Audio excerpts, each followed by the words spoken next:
Picture this. It's 1791 on the island of Saint-Domingue. A man stands in a sugarcane field, scarred and bleeding.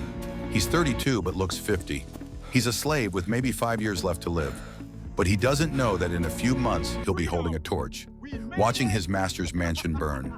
He's about to be part of the only successful slave revolution in human history. This is the story of how 500,000 enslaved people defeated 3 European empires and created a nation. This is the story of Haiti. Saint-Domingue was the most profitable piece of land on earth. It produced 40% of the world's sugar, 60% of its coffee. It made more money than the entire United States. Paris was built on Haitian wealth, but that wealth came from hell. 500,000 enslaved Africans worked 18 to 20 hours a day. They were tortured, worked to death. Plantation owners calculated it was cheaper to work someone to death and buy a replacement than to treat them humanely. 30,000 white colonists lived in luxury. 28,000 free people of color existed in between, free but never equal. Then in 1789, the French Revolution began. People in Paris shouted about liberty and equality. The Declaration of the Rights of Man said all men are born free and equal. The enslaved people of Saint-Domingue heard that message. You deserve to be free, and they decided to take it. August 14, 1791. In the forest at Bois Caïman, hundreds gathered in secret for a voodoo ceremony. Dutty Boukman, a priest and enslaved man, led them.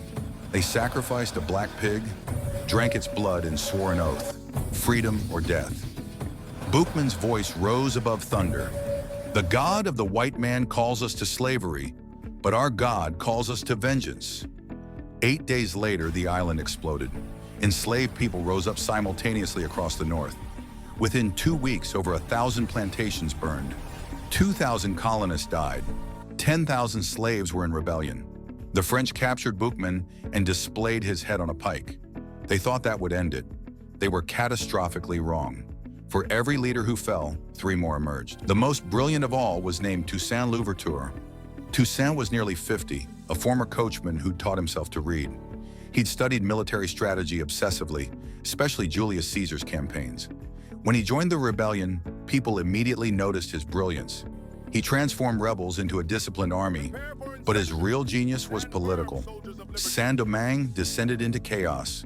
Spain armed rebels to fight France. Britain invaded to seize the colony. Toussaint played them all brilliantly. He allied with Spain first, taking their weapons. Then in 1794, France abolished slavery to keep the colony. Toussaint immediately switched sides, giving the rebels legitimacy as French citizens defending the Republic. He defeated the Spanish within months. Then he faced the British. Britain invaded with thousands of professional soldiers, confident they'd win easily. But yellow fever killed them by the thousands. And Toussaint used guerrilla tactics, ambushes, night raids, forcing troops through disease-infested swamps. By 1798, Britain had lost 50,000 men and withdrew in defeat. Toussaint had beaten a European superpower. He brought the fierce warrior Jean-Jacques Dessalines into his inner circle and defeated rival rebel leaders.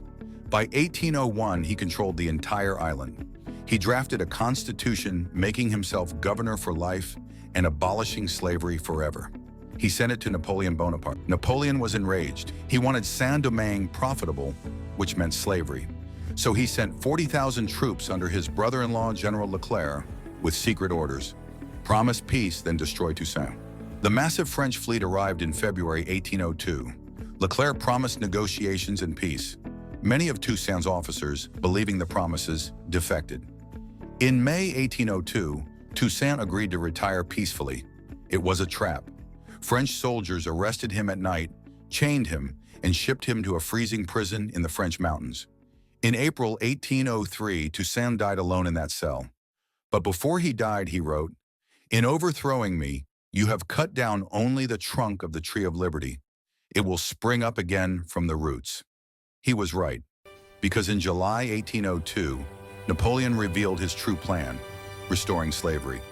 Every black person in Saint-Domingue understood they'd been betrayed. Officers who'd defected returned to the rebellion.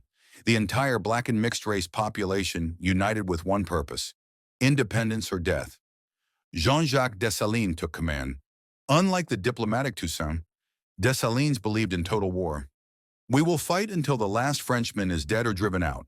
Victory or death. The war was savage. The French used attack dogs and mass drownings. Dessalines gave no quarter. But he used brilliant guerrilla tactics while yellow fever devastated French troops.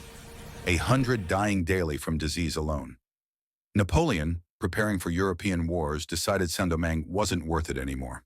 On November 18, 1803 at Betrayal, the final battle began. Dessalines' forces charged fortified French positions again and again, taking horrific casualties but never breaking. An officer named Capois Lamore had his horse shot from under him. He kept charging. His hat was shot off. He kept charging. Even French soldiers stopped to salute his courage. The French lines finally broke. 10 days later, they surrendered.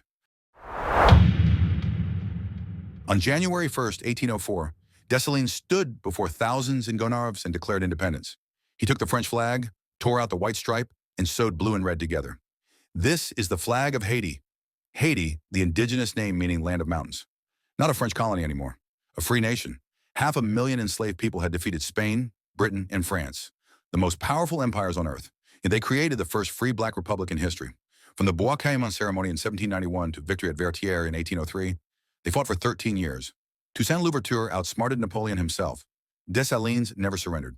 Ordinary field workers became soldiers and generals. They did what the entire world said was impossible. The world tried to punish them.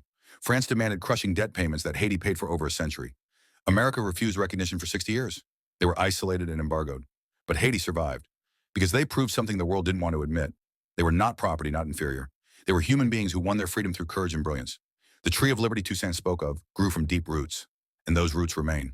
This is the story of Haiti, the revolution that terrified empires and changed the world forever.